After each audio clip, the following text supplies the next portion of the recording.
أعوذ بالله من الشيطان الرجيم بسم الله الرحمن الرحيم إن الحمد لله نحمده ونستعينه ونستغفره ونعوذ بالله من شرور أنفسنا ومن سيئات أعمالنا من يهده الله فلا مضل له ومن يضلل فلا هادي له أشهد أن لا إله إلا الله وحده لا شريك له وأشهد أن محمدا عبده ورسوله أما بعد إن خير الحديث كتاب الله وخير الهدي هدي محمد صلى الله عليه وسلم وشر الأمور محدثاتها وكل محدثة بدعة وكل بدعة ضلالة وكل ضلالة في النار.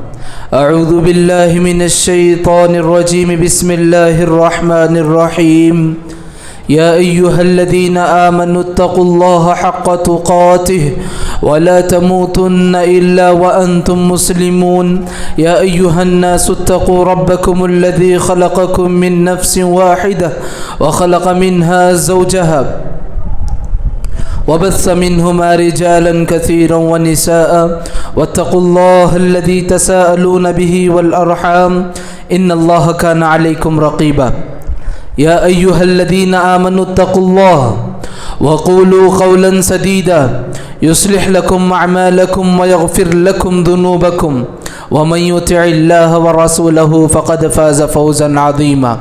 أعوذ بالله من الشيطان الرجيم بسم الله الرحمن الرحيم قاف والقرآن المجيد بل عجبوا أن جاءهم منذر منهم فقال الكافرون هذا شيء عجيب أإذا متنا وكنا ترابا ذلك رجع بعيد قد علمنا ما تنقص الأرض منهم وعندنا كتاب حفيظ بل كذبوا بالحق لما جاءهم فهم في أمر مريج أفلم ينظروا إلى السماء فوقهم كيف بنيناها وزيناها وما لها من فروج. أعوذ بالله من الشيطان الرجيم بسم الله الرحمن الرحيم وما أمروا إلا ليعبدوا الله مخلصين له الدين. وقال الله تبارك وتعالى قل هو الذي أنشأكم وجعل لكم السمع والأبصار والأفئدة قليلا ما تشكرون. معزز بزرگان دین، نوجوانان اسلام، پردہ نشین خواتین ملت اور معزز سامعین، ہر طرح کی بڑائی کبریائی اور ہر طرح کی تعریف اس خالق کائنات رب العالمین وحدہ لا شریک کے لیے لائق زیبا ہے، جس نے مخلوقات کو زندگیاں عطا کی اور اس زندگیوں میں لائق ہونے والے ضروریات کے لیے نعمتیں سے بھرمار کر دی، اور وہی تعریف کا لائق ہے جس نے ہمیں اشرف المخلوقات بنایا اور ہماری ہدایت کے خاطر وقتاً فوقتاً رسولوں اور پیغمبروں کو بھیجتا رہا، اور جس کا سلسلہ آخری نبی محمد عربی صلی اللہ علیہ وسلم پر ختم ہو گیا. درود و سلام ہو آخری نبی محمد عربی صلی اللہ علیہ وسلم پر، جنہوں نے انسانیت کی ہدایت کے لیے اللہ کا پیغام لوگوں تک پہنچانے کے لیے دنیا بھر سے مخالفت لے بیٹھے، قربانیاں کی اور قربانیاں جھیلے خالص رب العالمین کی رضامندی کے لیے. اللہ رب العالمین ہمیں نبی کریم صلی اللہ علیہ وسلم کی سنتوں کے مطابق زندگی گزارنے کی توفیق نصیب فرما دے، آمین. میرے بھائیوں، جیسا کہ ہم دو چار جمعہ سے دل کی کیفیت، دل کی بیماریاں، دل کو اصلاح کرنے والی چیزیں کون سی ہیں، دل کو خراب کرنے والی چیزیں کون سی ہیں، ہمارے دلوں میں کون کون سی بیماریاں جنم لے گئی ہیں، اور ہم کون سی وہ عبادتیں ہیں جو ہمارا دل کر نہیں پا رہا ہے، اور دل کی عبادتیں ہیں کیا، یہ ساری تفصیلات ہم جان رہے تھے. چنانچہ اسی دل کے عبادات کے سلسلے میں دل کی بہت ساری عبادتیں ہیں. تقوی ایک دل کا عبادت ہے، علم دل کی عبادتوں میں سے ایک ہے، اسی طریقے سے اللہ رب العالمین سے ڈرنا یہ دل کی عبادت ہے، امید لگانا دل کی عبادت ہے، بہت ساری دل کی عبادتیں ہیں، ان میں سے ایک عبادت آج ہم جانیں گے، ایک عبادت آج ہم جانیں گے، یہ ایک ایسی عبادت ہے، یاد رکھو میرے بھائی، یہ ایک ایسی دل کی عبادت ہے، آپ اپنے اعمال میں بہت کم ہی کیوں نہ کرتے ہو، اعمال میں آپ کمزور کیوں نہ کرتے ہو، لیکن یہ دل کی کیفیت اگر بھرپور رہے گی، یاد رکھو اللہ رب العالمین کے نزدیک آپ کا مقام اور مرتبہ بہت ہی بلند ہوگا۔ کون سی چیز ہے یہ؟ وہ کیفیت ہے، یہ وہ عبادت ہے جو انبیاء علیہم السلام بھی اپنایا کرتے تھے، انبیاء علیہم السلام بھی اپنایا کرتے تھے، لوگوں کو دعوت دیتے تھے، لوگوں کو بلاتے تھے اور کہتے تھے انا اخلصناہم، کہ ہم مخلص ہیں رب العالمین کی طرف لوگوں کو بلانے میں، لوگوں کو دعوت دینے میں، عبادات کرنے میں، رب العالمین کو یاد کرنے میں۔ میرے بھائیوں، یہ اخلاص ایک ایسی دل کی کیفیت ہے، یہ دل کی عبادت ہے کہ اللہ رب العالمین نے، نبی کریم صلی اللہ علیہ وسلم نے ہمیں حکم دیا ہے۔ یاد رکھو میرے بھائی، یہ اخلاص ایک ایسی دولت ہے جس کے ذریعے سے آدمی کے دل میں توحید کی کیفیت جنم لیتی ہے۔ اخلاص ایک ایسی صفت ہے جس کے ذریعے سے آدمی دل کی بیماریوں سے نجات پاتا ہے۔ اخلاص ایک ایسی صفت ہے جس کو اپنانے سے آدمی لوگوں کے تانوں کی پرواہ نہیں کرتا۔ اخلاص ایک ایسی صفت ہے لوگ دنیا والے اس کی تعریف بھی کرتے کیوں نہ چلے جائے، اگر اس کے دل میں اخلاص ہے کہیں آگے جا کر وہ ہرگز ٹھوکر نہیں کھائے گا۔ اللہ رب العالمین نے کہا وَمَا أُمِرُوا إِلَّا لِيَعْبُدُوا اللَّهَ مُخْلِصِينَ، آپ لوگوں کو حکم دے دیجئے کہ وہ اللہ کی عبادت کرے۔ کیسی کرے؟ مخلصین، اخلاص کے ساتھ عبادت کرے، مخلص بن کر کے عبادت کرے۔ میرے بھائی، اخلاص ہے کیا؟ اخلاص ہے خلاصہ سے، خالص ہمارے دل میں رضامندی ہے تو رب کی رضامندی مطلوب ہے، رب کی رضامندی کا مطلوب حاصل کرنا، صرف رب العالمین کے لیے ہماری عبادتوں کو ترجیح دینا، یہ اخلاص کہلایا جاتا ہے۔ میرے بھائی یاد رکھو، اخلاص کی ضد ہے شرک ہے، اخلاص کی ضد ہے ریاکاری، اخلاص کی ضد ہے ناموری، اخلاص کی ضد ہے اپنی تعریف آپ سننا، اخلاص کی ضد ہے لوگوں کی زبانی اپنی تعریف سننا، اخلاص کی ضد ہے اپنے سارے اعمال دکھاوے کے لیے کرنا، اخلاص کی ضد ہے کہ دنیا کے اعمال دنیا کی تعریف تک محدود رہ جانا۔ میرے بھائی، اخلاص کا بہت وسیع مفہوم ہے، بہت وسیع مفہوم ہے۔ مختصر طور پر سمجھنے کے لیے ہم یہ سمجھیں گے، اخلاص اخلصہ سے نکلا ہوا ہے، اخلصہ سے نکلا ہوا ہے۔ اخلصہ یعنی خالص، کس کے لیے خالص بھائی؟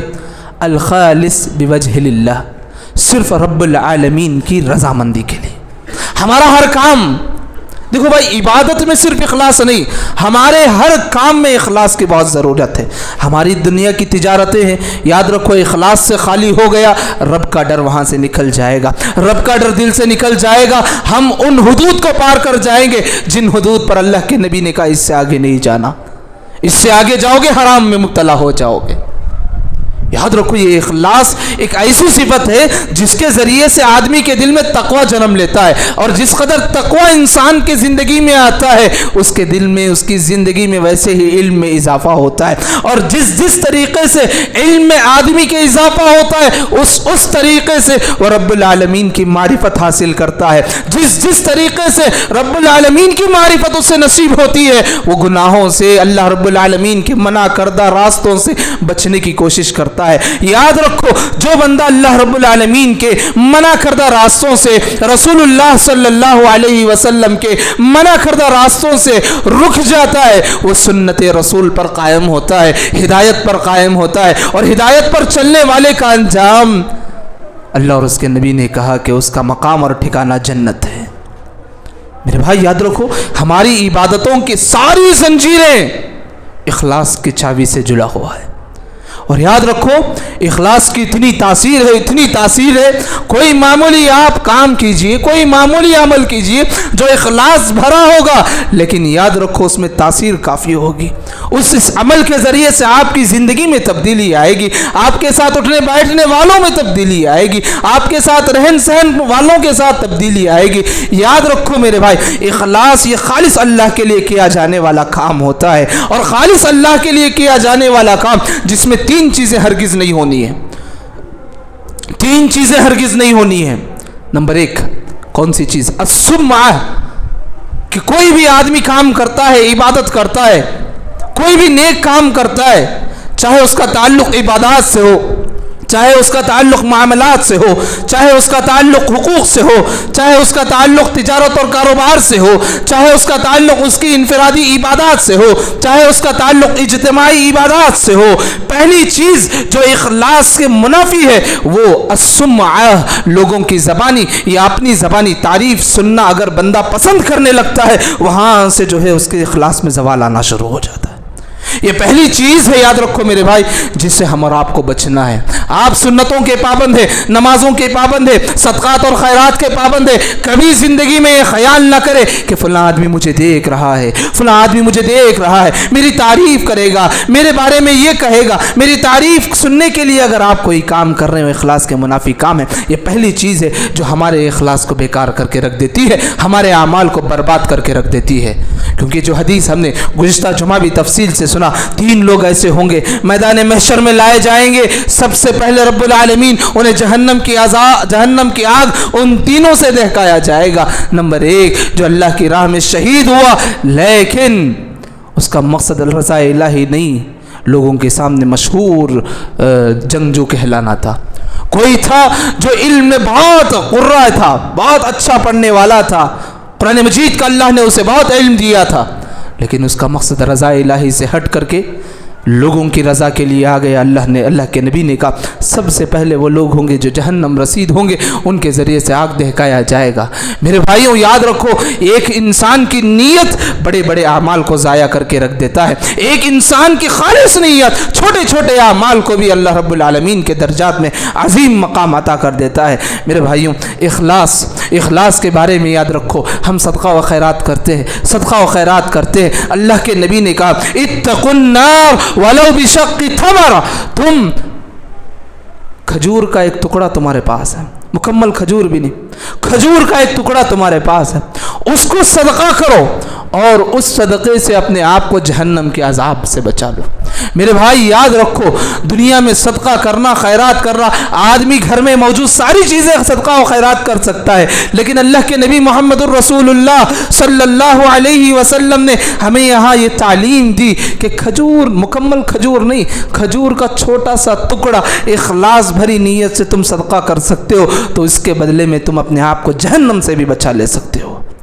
میرے بھائی یہ اخلاص یہ ایک ایسی کیفیت ہے، یاد رکھو، اگر زندگی بھر کفر کرتا رہا، شرک کرتا رہا کوئی بندہ، لیکن زندگی کے ایک موڑ پر آ گیا ہے، مصائب میں الجھ گیا ہے، اس وقت بھی رب العالمین سے خلوص کے ساتھ دعا کرتا ہے، خلوص کے ساتھ اللہ کی مدد طلب کرتا ہے، اللہ کی رحمت اس کے لیے شامل حال ہوتی ہے۔ قرآن نے باقاعدہ طور پر نقشہ کھینچا ہے مشرکین کا، کفار کا، کہ زندگی میں وہ گناہ کرتے رہے، رب العالمین کو چھوڑ کر کے دوسروں کی عبادت کرتے رہے، لیکن جیسے ہی وہ سمندری سفر کرتے ہیں، جیسے ہی ان کی کشتی بھور میں دھچکولے کھانے لگتی ہے، پریشان ہوتے ہیں، حیران ہوتے ہیں، دعوا اللہ مخلصین لہ الدین، اس وقت رب العالمین کو اخلاص کے ساتھ یاد کرنے والے ہوتے ہیں، اللہ رب العالمین انہیں مصیبتوں سے بھی نجات دے دیتا ہے، اور جب وہ کشتی سے اتر جاتے ہیں پھر بھی اللہ کی بنائی ہوئی زمین پر شرکیہ کام کرتے ہیں۔ سوچو رب العالمین کی رحمت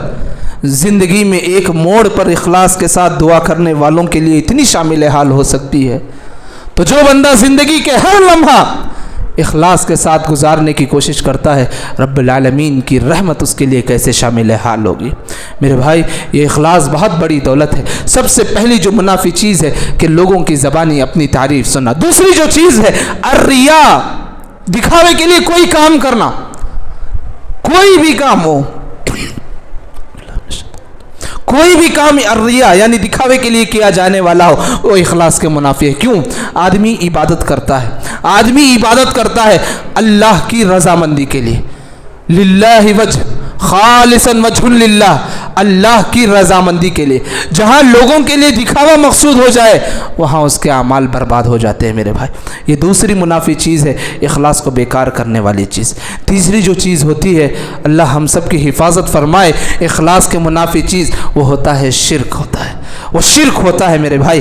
اخلاص کے منافی جو تیسری چیز ہوتی ہے شرک ہوتا ہے. کوئی آدمی ہے اللہ کے ساتھ بھی شریک ٹھہراتا ہے، نعوذ باللہ، اور وہ کہے کہ میں مخلص ہوں، مان نہیں سکتے. کیوں؟ کیونکہ مخلص وہ آدمی ہوتا ہے جو خالص اللہ کی عبادت کرتا ہے، اس میں کسی اور کی عبادت ملاوٹی نہیں کرتا. تیسری جو بنیادی چیز ہے اخلاص کے وہ شرک ہے میرے بھائی. وہ چاہے شرک اصغر کیوں نہ ہو، شرک اکبر کیوں نہ ہو، شرک کے ہر کیفیت کیوں نہ ہو، وہ سارے کے سارے اخلاص کے منافی ہیں. یہ تین چیزیں ایسی ہیں جو ہمارے اخلاص کو برباد اور ناکارہ کر کے رکھ دیتی ہے میرے بھائیوں. اخلاص کے لیے اخلاص اپنانا چاہیے بندوں کو. اخلاص کیسے حاصل ہوتا ہے؟ اخلاص کیسے حاصل ہوتا ہے؟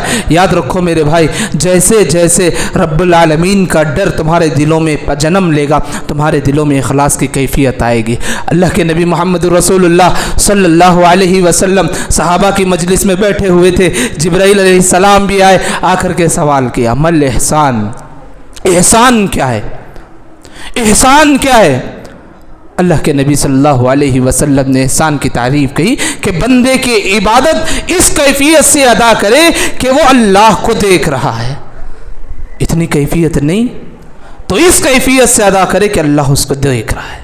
میرے بھائی، خالص اخلاص کو اپنانے کا اگر راستہ ہے تو یہی راستہ ہے کہ ہم سوچے کہ میں اللہ کے لیے کام کر رہا ہوں، اللہ دیکھ رہا ہے. اتنی کیفیت نہیں ہے. دل میں یہ ڈر لاؤ، میں تو اللہ کو نہیں لیکن اللہ تو مجھے دیکھ رہا ہے. میں تو اللہ کو نہیں لیکن اللہ مجھے دیکھ رہا ہے. زندگی میں کوئی ایسا کام کرو جو اخلاص سے بھرا ہوا ہو. میرے بھائی، اخلاص والا عمل اللہ کے دربار میں مقبول ہے. اور یاد رکھو، اخلاص سے کیا جانے والا ہر عمل لوگوں کے لیے تاثیر رکھنے والا ہے. دیکھو، ایک مثال کے طور پر ایک عالم دین گزرے ہیں 6 صدی ہجری کے، حافظ عبد الغنی بول کر کے، بہت بڑے عالم دین، بہت ساری کتابیں ہیں. ان کا جو ہے ایک واقعہ منقول ہے، اسی زمانے میں وہ قید میں بند کر لیے گئے، قیدی ہو گئے. کئی دن گزر گئے، تہجد کی نماز ادا نہیں کیے تھے. کھڑے ہو کر کے رب کے دربار میں تہجد کے لیے کھڑے ہو گئے، گڑ گڑاتے ہوئے، روتے ہوئے دعائیں کرنے لگے. اور ان کے ساتھ جو جیل میں رہتے تھے، یہودی بھی رہا کرتے تھے، مشرکین بھی رہا کرتے تھے. اس دور کے مشرکین اور یہودی نصارہ سب دیکھ رہے تھے ان کی کیفیت کو. صبح ہو گئی، قیدی جتنے تھے جیلروں سے کہا کہ ہم غسل کرنا چاہتے ہیں. جیلر نے کہا وجہ کیا ہے؟ بولے کہ ہم مسلمان ہونا. یہودی، نصارہ، مشرک بولے ہم مسلمان ہونا چاہتے ہیں. کہا کہ عبد الغنی نے آپ کو دعوت دیا اسلام کی؟ کہا کہ عبد الغنی نے کچھ دعوت نہیں دی. عبد الغنی اس کے رب کے سامنے کھڑے ہو کر کے جو رو رہا تھا، ہمارے دلوں میں ڈر پیدا ہو گیا، کل ہمیں بھی اس رب کے سامنے کھڑے ہونا ہے. میرے بھائی، اخلاص سے کیا جانے والا ہر عمل اللہ کے دربار میں مقبول ہوتا ہے، لوگوں کے دربار میں بھی مقبول ہوتا ہے. لیکن شرط یہ ہے صرف آدمی کا مقصود لوگوں کے دربار میں مقبول ہونا نہ ہو، ورنہ یہ اخلاص کے منافی چیزوں میں چلی جاتی ہے. آپ دیکھیے دنیا میں کتنی کتابیں لکھی گئی، کتنی احادیث کی کتابیں ہیں. امام بخاری کی کتاب دنیا کے کونے کونے میں پڑھائی جانے والی کتاب، امام مسلم کی کتاب دنیا کے کونے کونے میں پڑھائی جانے والی کتاب، جبکہ احادیث کی بے شمار کتابیں ہیں. ان کا اخلاص تھا جو آج بھی لوگوں کے دلوں میں تاثیر، عظمت والا ہے. میرے بھائی، اتنا ہی نہیں، حدیث کی کتابوں میں پہلی کتاب کا جو مقام آتا ہے امام مالک کی کتاب ہے، موطا امام مالک ہے، بہت مشہور و معروف کتاب ہے. بر صغیر ہو یا دنیا کے کہیں پر بھی چلے جاؤ، احادیث کی کتابوں میں اول نمبر پر جو لکھی جانے والی کتاب ہے امام مالک کی کتاب کا ذکر آتا ہے. اس دور کا دیکھو ایک واقعہ آپ کے سامنے رکھنا چاہتا ہوں. امام مالک علیہ الرحمہ کتاب لکھ رہے تھے اس دور میں. وہاں کے مقامی لوگ آئے، بولے کہ مالک بن انس، تم جو کتاب موطا اپنے نام سے لکھ رہے ہو، آپ کے ساتھ ساتھ کئی اہل علم ہیں وہ بھی لکھ رہے ہیں.